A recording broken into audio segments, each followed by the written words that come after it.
Ay, ay, ay, ay, ugayam, kalayaman, ugayam, kalayaman. Ay, ugayam, ay hinsina, aliduma. Dito ngayon nga ako sa Buscalan, kung nasaan syempre ang sikat na atin na pinagmamalaki syempre si Apo Wang Od. Ayan. So kasama natin ang buong Pinoy Ako Organization at meron tayong mga dito na mga ginagawang mga pre-medical services at makakatanggap sila ng konting tulong mula sa Pinoy Ako Organization. Alam nyo po, ako ay napakasaya at ako ay nakarating dito. Kahit na inabot kami ng 12 oras sa aming biyahe mula sa Quezon City papunta rito.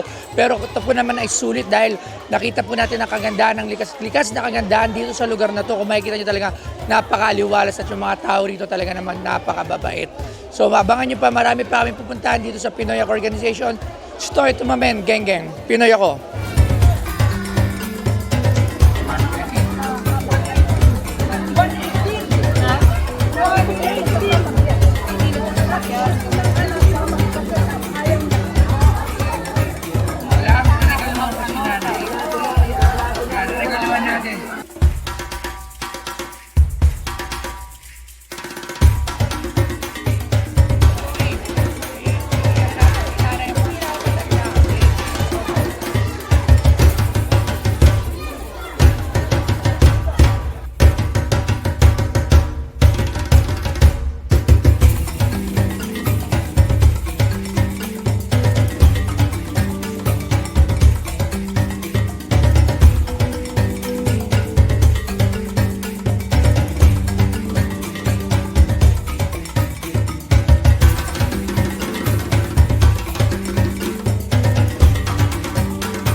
Magandang hapon, ako si Jenna, Police from Buscalan, Tinglayan, Kalinga Province.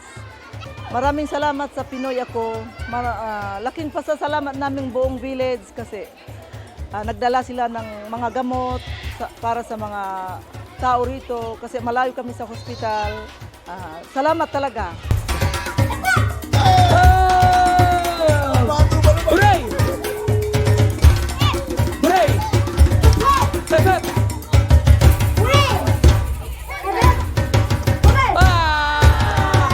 Pumalakpak ka!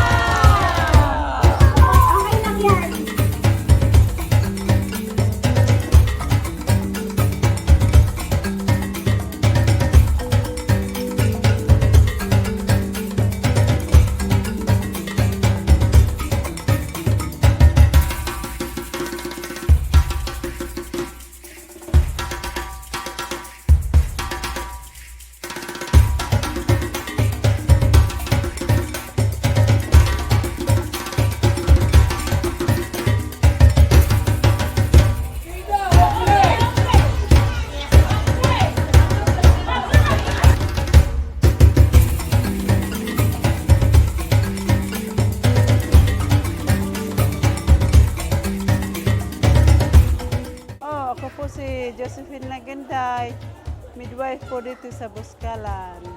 Maraming salamat sa check-up po at saka free check-up po dito sa Barangay Buscalan.